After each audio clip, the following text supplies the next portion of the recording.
Bonjour tout le monde, pour cette rubrique prolongation, donc la suite d'un blog, c'est la suite du blog pour ou contre Mourinho, et le moins que l'on puisse dire, c'est que ça vous a fait réagir, et c'est assez extrême d'un côté ou de l'autre. Alors pour Seb Maroc, par exemple, José Mourinho, il me fatigue, il est fort, mais il ne fait que pleurer. Ça, c'est effectivement une grosse tendance pour un certain nombre d'entre vous, comme moi également, hein, si vous avez lu le blog, effectivement.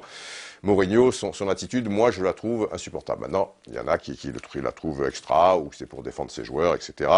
Alors, Zeta, pas OK avec toi, Didier. Le Real n'a pas montré grand-chose une nouvelle fois. Tu dis qu'ils ont marqué des points.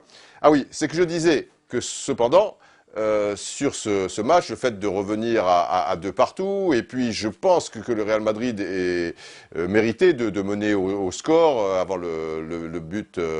C'est Pedro qui ouvre la marque après. Oui, il y a Alves, puisqu'il y avait la transversale d'Ozil, l'occasion pour Higuaín, etc. Et le Real à un moment était quand même pas mal dans le jeu, et je trouve que par rapport à ses dernières prestations contre le Barça, sauf le premier match de championnat où Cristiano Ronaldo a une balle de 2-0, et là ça jouait un petit peu, et ben je trouve effectivement que le Real Madrid, là, dans le jeu, s'est rapproché quand même de Barcelone. Mais bon, Zeta n'est pas d'accord.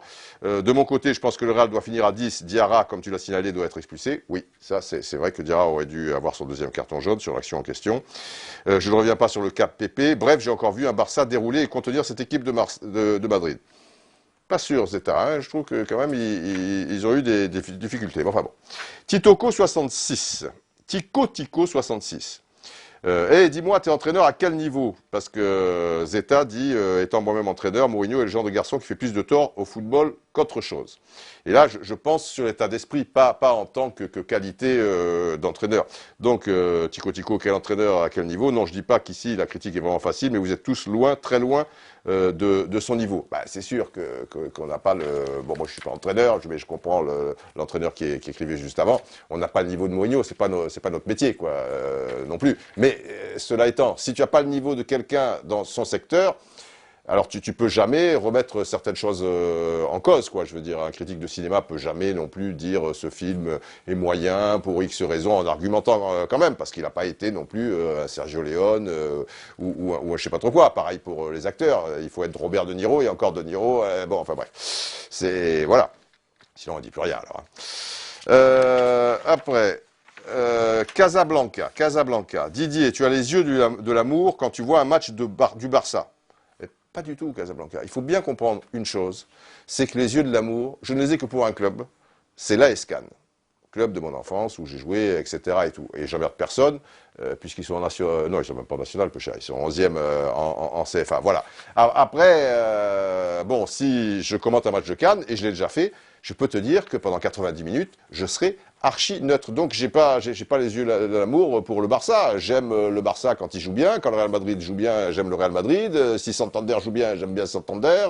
Les cadeaux. J'aime le foot, quoi. Voilà. Alors pour toi, les joueurs du Real sont les méchants, les joueurs du Barça sont les gentils.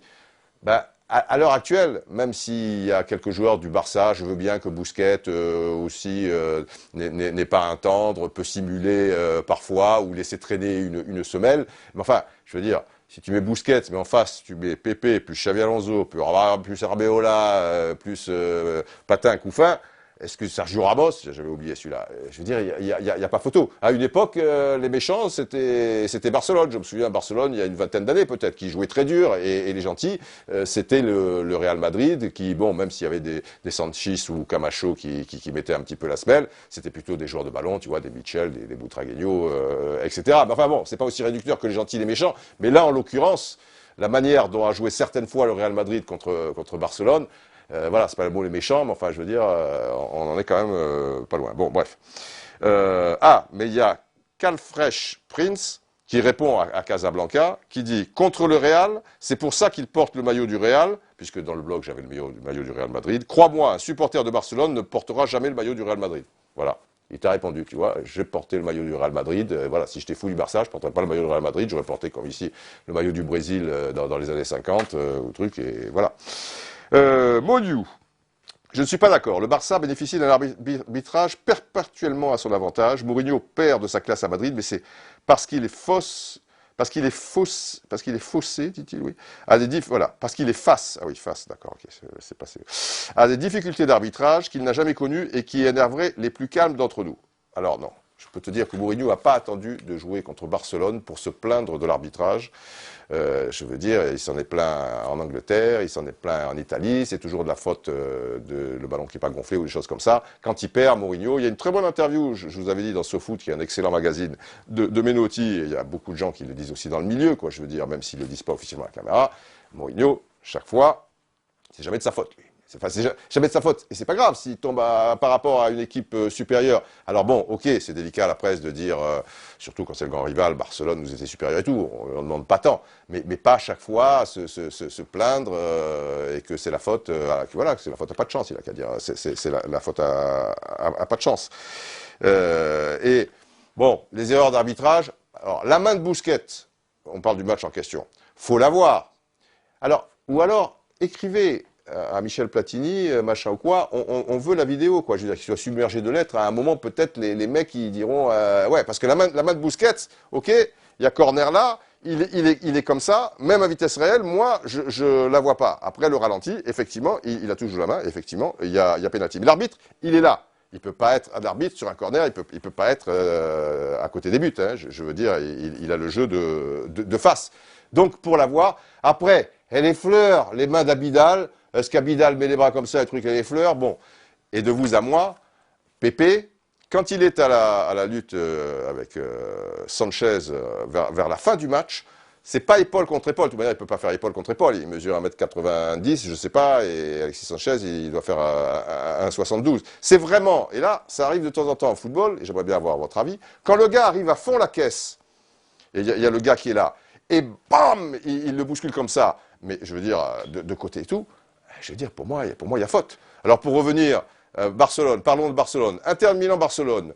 L'Inter qui gagne 3-1, là, vous savez, la demi-finale de la Ligue des Champions, avant que l'Inter gagne la finale il y a 2 ans. Il y a 2 pénaltys pour le Barça, à San Siro, mais qui sont énormes. Voilà. Guardiola n'a rien dit derrière, je veux dire, et parfois, Mourinho, il est avantagé par l'arbitrage, je ne vois pas pourquoi. Le Barça, il a été avantagé par l'arbitrage en finale de la Coupe du Roi. Bon, il y a Di Maria qui est expulsé à la 118e minute, ou je ne sais pas trop quoi, pour un 2e carton jaune, mais avant, dans le temps réglementaire, si c'est arbitré normalement, il y avait 2 ou 3 joueurs du Real Madrid qui ne terminaient pas le match. Donc je veux dire, et Guardiola, il n'a rien dit. Bon, mais il aurait pu dire quand même, voilà. Bon. On va terminer tout ça avec une action de légende, mais on y reviendra dans le prochain prolongation sur ce pour ou contre Mourinho, une action de légende. J'ai mis le Bayou du Brésil, c'est de circonstance, les enfants. C'était, alors pour ceux qui l'ont vu, évidemment, ça vous fera plaisir peut-être qu'on en reparle. Et pour les jeunes, il y a une action d'anthologie de Pelé, oui, le grand Pelé, Coupe du Monde 70, contre l'Uruguay. Le Brésil gagne 3-1, etc. et tout. Mazurkiewicz, grand gardien de but dans l'équipe d'Uruguay, qui avait une belle équipe. Pedro Rocha, moi j'étais un fou de Pedro Rocha, tout ça et tout, il joue Sao Paulo. Enfin bon, bref, il était uruguayen. Et il y a Tostao qui donne le ballon en profondeur. On est près de l'arc de cercle de la surface de réparation. Et Mazurkiewicz qui sort. Et Pelé sent qu'il est un peu trop court pour la prendre avant. Donc il fait feinte de corps comme s'il allait la prendre. Mais le ballon passe là. Et Mazurkiewicz est pris à contre-pied. Et maintenant, voilà. Là, vous allez y voir plus clair. Donc vous avez Pelé qui va aller là. Et Mazurkiewicz qui suit comme ça. Et le ballon, lui, continue. Donc, passe sur la gauche de Mazurkiewicz, et Pelé va aller là. Ensuite, il va, parce que c'était une panthère, hein, je veux dire, un physique extraordinaire, il va récupérer le ballon derrière, mais comme il n'est pas assez fort, bon, il va être obligé un petit peu d'attendre. Donc Mazurkiewicz se relève, Pelé va chercher ce ballon, ça y est, il le retrouve, dans la photo, c'est un petit peu plus tard. Et le drame, c'est que comme il n'est plus sur ses bons appuis et qu'il y a un joueur qui revient sur la ligne, il ne peut pas frapper normalement et assurer. Donc il va chercher vraiment l'opposé, histoire de prendre aussi ce joueur à contre-pied. Et ce joueur, alors là, la photo est un peu plus pourrave, mais on n'a pas la fin de l'histoire. Le ballon va passer comme ça. Ce joueur, j'ai pas la photo derrière malheureusement, lui va tomber pris à contre-pied, mais le ballon va raser le poteau là et sortir. Mais c'était une action qu'on n'a plus jamais revue Alors peut-être, je sais pas moi, en division d'honneur, à Malte, il y a eu un mec qui a fait le même truc. Et Pelé, que j'avais reçu dans Téléfoot il y a très longtemps, il avait fait une émission avec la BBC 15 jours avant, et il me disait, à la BBC, ils m'ont remontré cette action, c'est marrant. Et moi j'avais remontré, mais avec la fin, le ballon qui passe, machin. Et il me dit, c'est marrant, parce qu'eux, ils avaient fait un trucage et tout, et le ballon rentrait. Voilà pour la petite histoire. Une action d'anthropologie, anthologie.